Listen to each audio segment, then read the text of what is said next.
Хэргийн газараас сурвалжилсан тэмдэглэл. Монгол Улсын шинжлэх ухааны академийн түүхийн хүрээлэнгийн хүндэт доктор хэвлэл мэдээллийн тэргүүний ажилтан цагдаагийн дэд хурандаа сэтгүүлч Загдын Батцөөхийн хэргийн газараас сурвалжилсан тэмдэглэл номноос энэхүү номдэр дурддагдсан үйл явдлууд нь шүүхээр таслан шийдвэрлэгдсэн бодит тэмдэгтүүд болно. Дугаар 2. Талигачийн эхнэрээ хэрэгтэн болсны учир. Хинти аймгийн Дархан сумын төвд эхнэр 4 хүүхэдтэйгээ амьдарч байсан тракторын жолооч Батмүхэгч 34 настай залуу 1983 оны 8 дугаар сарын 21-ээс 22-нд шилжих шөнө гэртээ унтаад өглөө болоход орондоо нас барсан байжээ. Тэр шөнө гэрт нь эхнэр буян жаргал 1-ээс 10 насны 3 хүүхдээс өөр хүнгүй тавуул хонсон бөгөөд хаалган дотроос уятаа хонжээ.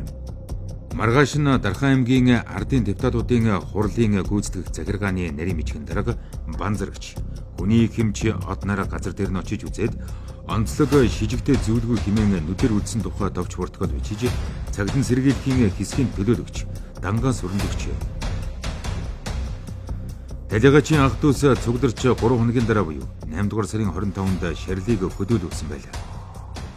Гэтэл Хинти аймгийн төвийн нэгдсэн эмнэлэгт асрагч байсан Талигачийн эгч болох Үлзий худаг 8 дугаар сарын 26-нд нас барсан шалтгааныг тогтоолгоно гэж аймгийн төвөөс шүүх хэмнэлийн шинжээж эмч лавгааг дагуулна гэж хэсгийн төлөөлөгчид өргөл гаргасны үндсэн дээр тусгай комисс томилогдож 8 дугаар сарын 27-ны өдөр оршуулсан шарилыг хөндөж зохицост задлан шинжилгээ хийжээ.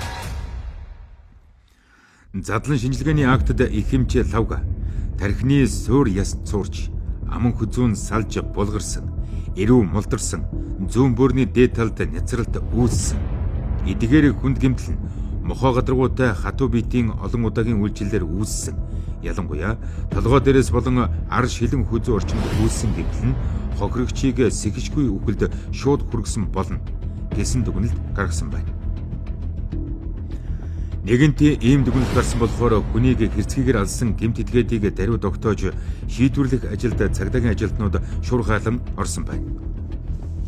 Шүүх хэмнэлийн дүгнэлт гарсанаар Борундрын цагдан сэргийлэх группийн дарга Бат Цэрэн хэсгийн төлөөлөгч Дангаа сүрнээр Талигчийн эхнэр буян жаргал гэгч бүсгүйг хууль ёсны ямар ч тогтоол прокурорын зөвшөөрлгүй баримтлан авчирч сэргийлэх групп дээр хоржээ.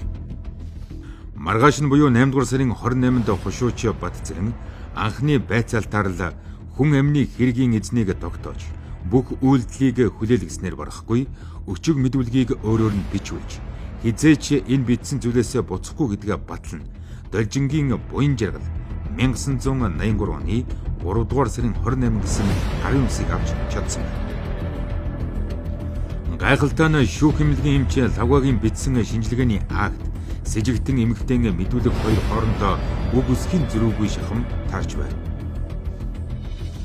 Даргынхаа мэрэгжлийн ур чадварт итгэн биширсэн төлөөлөгч Дангаа сүрэн шуурхайлан ажиллаж урд нь хийгээгүй байсан сэжигтэн цагдан хорог тогтоол зогцыг оршуулсан газраас нь гарган авах тогтоол шинжээч томилох тогтоол зэрэг хууль ёсны баримтуудыг нөхөн бичиж гэрчүүдийг байцааж эрүүгийн хэрэг үүсгэх тогтоол үйлдэж хэрэг бүртгэлийг дуусган мөрдөн байцаагчид шилжүүлжээ. Хэргийн материалтай хамт тэр айлын гэрт байсан модон мухар сандал гурил элддэг гулууз мод хоёрыг хуран авч нотлог баримт болгон хөргүүлсэн байна. Ийхүү Хинти аймгийн Дархан суманд нэг залуу гэнт нас барж шүүх хэмнэлийн эмч лавгагийн гаргасан дүгнэлт хошууч Бат Цэрэнгийн байцаалтаар нас барагч бусдын гарт амьрсдсан. Түүнийг үйлдсэн этгээд нь эхнэр буян жаргал болох тухай дөөлөн дорхно дарахж нутгийн хүмүүсийн гайхал эргэлзэл жигшил тургууцлыг төрүүлж байсан. Хэргийн материал хүлээн авсан Хинти аймгийн цагдан сэргийлэх хэлтсийн мөрдөн байцаагч ахлах тэслэгч Баасан Чав гэмт үйлдэлээ хүлээсэн буян жаргалыг 1983 оны 9 дугаар сарын 10-нд ялдагдагчаар татаж мөрдөн байцаалтаа эхэлсэн байна. Гэтэл анхны байцаалтаар л буян жаргал би нөхрөө алаагүй гарч хүрээгүй хошууч Бат Цэрэн айлган сүрдүүлж түүний эхнэр сэргийлэхийн ажилтан Цэнджав гэдэг эмэгтэй ятгсан учраас би огт үндэсгүй худлаа хэлсэн гэд өмнөх мэдүүлгээс буцаж хэрэгэ хүлээсэн. Атсан шалаанд орсон мөрдөн байцаагч маань сэжигтэн этгээдийг гэмт үйлдэлийг нотлохын тулд бусад холбогдох судалгаа хийж, гэрчүүдийг байцааж, буян жаргалын төв, хамаатан садан, хань харилцаа, зан чанарыг магдлахаар хөөцөлдөхийг сацав, хэргийг хүлээлгэхээр байцаасаар л байв.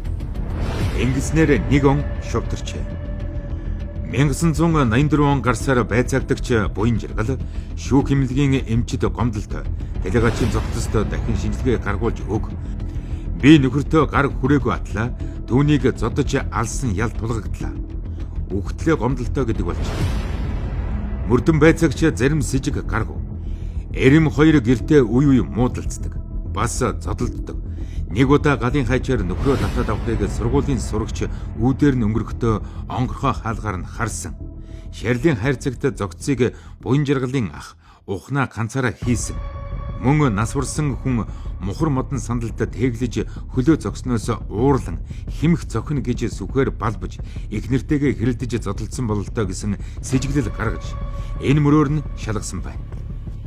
Энэ бүхний улмаас энэ хэрэгтээ гол нотлог баримт болгон модон сандал талигачийн толгой хүзүү дундуур зогсон байж болох гулуу зумад хоёрыг хуваан авч хэргийн материалд хавсаргасан байна.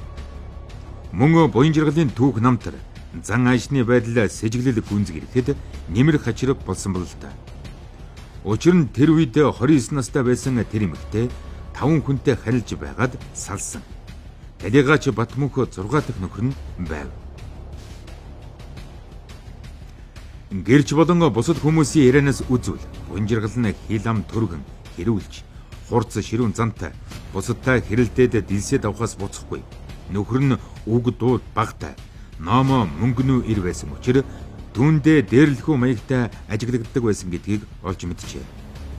Мөрдөн байцаагч дээрх баримтуудыг үндэслэн хэргийг дахин хүлээлгэх, анхны мэдүүлгээ бутсан шалтгааныг олох гэж тулган байцаасаар хүүхэн ч би хийгээгүй гэж зүтгэсээр хагас жил гаруй мөрдөгдөжээ. Нэг өдөр буян жаргал манай нөхрийг Батбаатар гэгч залуу зодож алсан. Би тэрнтэй ирэмийн холбоотой байсан гэж мэдүүлжээ. Тэр дагуу Батбаатарыг 14 хоног цагт хорж сэжигтнэр байцаахад үндэсгүй гүтгэлэг болох нь тогтоогдов. Буян жаргалаас яагаад хүн гүтгэж худал хэлв гэвэл тэрээр үнэн ярихаар худлаа ярьлаа гэд байдаг болохоор чинь зориуд худал хэлсэн гэж хээвнэг өчиж суусан ажээ. Мөрдөн байцаагч Баасанжав ийхүү өөр юм бодлогүй.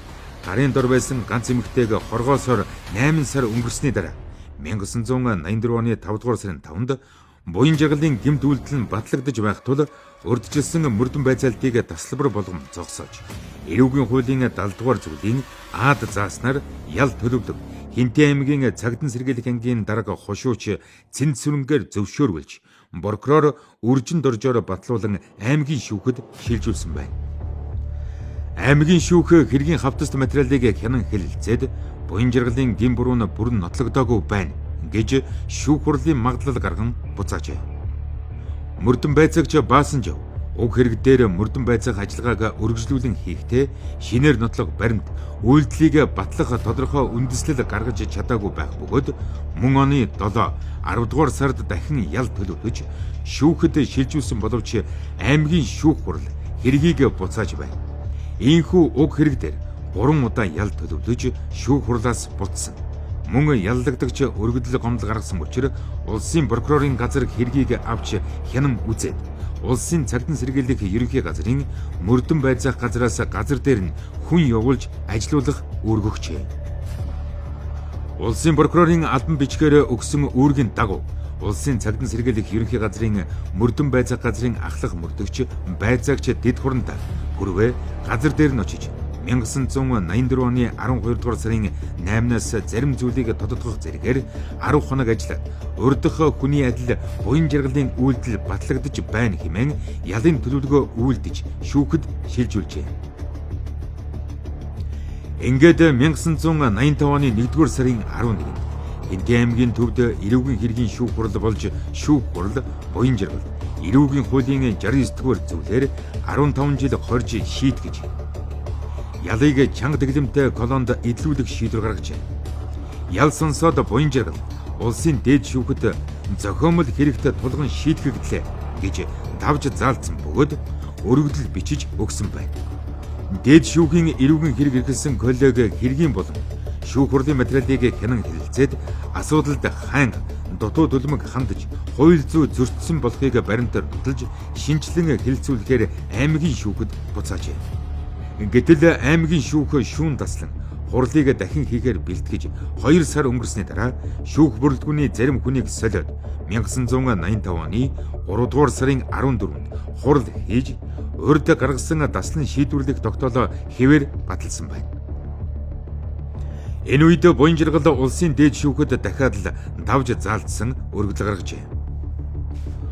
Улсын дээд шүүхийн эрүүгийн коллегийн гишүүд даслан шийдвэрлэх тогтоолыг хэвээр үлдээж буян жаргалын давж заалдсан гомдлыг хэрэгсэхгүй болгох сугаа гэсэн магадлал гаргажээ.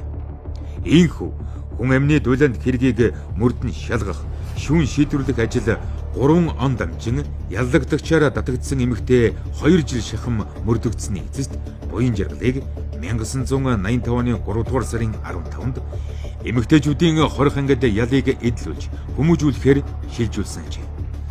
Ялтан болсон буян жаргал шоронд орсон цагаас эхлэн уг хэргийг би үйлдэггүй, үнэн мөнийг олж өгнө үү гэж хуулийн бүх дээд байгууллага ардын их хурлын тэргүүлэгчдийн газарт өргөдөл гомдол гаргаж байна. Эдгээрт улсын прокурорын туслах Янжма, дээд шүүхийн 1-р орлогч Дангаас Сүрнхар уг хэрэг нотлох баримтуудаар нотлогдсон, ял тохирсон, хуулийн зүйл анги зөв, дахин шалгах шаардлагагүй гэж 4 удаа хариу өгсөн нь одоо ч хэргийн хавтаст материал дотор байна.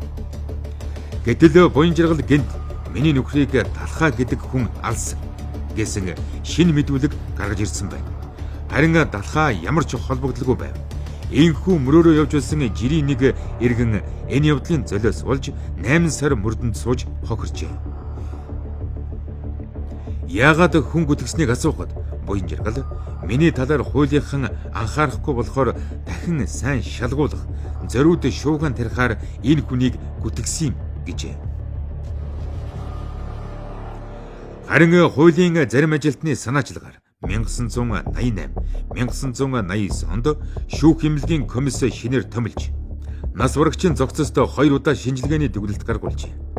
Шинжилсэн комиссийн шинжилгээгээр эмч Лагвагийн 1983 онд анх гаргасан дүгнэлтүүд алдаатай, шинжилгээ ухааны үндэслэлгүй, буруу болох нь нотлогдсон байна. Буруу дүгнэлт гаргаж, мэрэгжлийн ноцтой алдаа гаргасан Дамын Лавгад 1988 оны 8 дугаар сарын 28-нд эрүү үүсгэн шалгасан боловч хуулийн хүн хэлцэх хугацаа дууссан гэдгээр хэрэгсэхгүй болгожээ. Энэ бүхний эцэст улсын прокурорын газар уул хэргийг таслан шийдвэрлсэн тогтоолыг хүчингүй болгох тухай шийдвэрийг 1989 оны 11-р сарын 22-нд гаргаж, улсын дээд шүүхэд хүргүүлсэн байх бөгөөд дахин мөрдөн байцаалд явуулахаар тогтоожээ. 1990 оны ихээр улсын цагтан сэргийлэх ерөнхий газрын мөрдөн байцаах газрын ахлах мөрдөн байцаагч дэд хурандаа дамжин шинжилсэн мөрдөн байцаалтаар наривчлан шалгаж, энэ явдал нь хүн амны хэрэг гэж үзэх үндэслэлгүй. Буян жаргал нь үүнд холбогдлоггүй гэсэн дүгнэлт гаргаж 1990 оны 3 дугаар сарын 20-ны өдөр уг хэргийг хэрэгсэхгүй болгон буян жаргалыг суллав. Ийхүү ирээн бараан амьдралын эдрийн нугчаанд унаж босож явсан хөдөө нутгийн жирийн нэгэн бүсгүй хүн амны хэрэгт 7 жилийн турш орооцолдож, бүдэн 5 жил хагасын хугацаанд шоронд ялтан болон сууж, бие сэтгэлийн хүнд дарамт, зовлон зүдгүүр үзэж, нөхөгдөжгүй гарц хохирол амссан ажээ. Сулдагдсны дараа буян жаргал миний нөхөр Батмөнх уушгины өвчтөй, багада сахуугаар өвдсөн учраас өгшүүлж их ханаадаг, хаяа хоолой нь боочрох гээд байдаг. Тагнаана цорхоо учраа гуншиж ярьдаг, цай уухаар хамраар нь гардаг, будаанд цацдаг ийм атлаа тамхи маш их татдаг хүн байсан юм. Өөд улс нь үүнтэй холбоотой байх гэж ярьсан байна. Энэ хэрэгтээр ажилласан хуульчид гагцгүй шинжээчийн дүгнэлтэд хөдлөгдөг, яллах талаа хэд үнэлэн өрөөсгөлөөр хандаж, муухарлан зүтгэснээр ийм байдалд хүрчээ. Мэдлэг мэрэгжилдээ таарах, нарийн ажилд бүдүүн тамгаар ханддаг хуулийн болон эмнэлгийн зарим ажилтны хариуцлагагүй, цалгаар назгаа явдал юунд хүргэж болохыг энэ явдлын гашуун сургамжаас харж болох юм.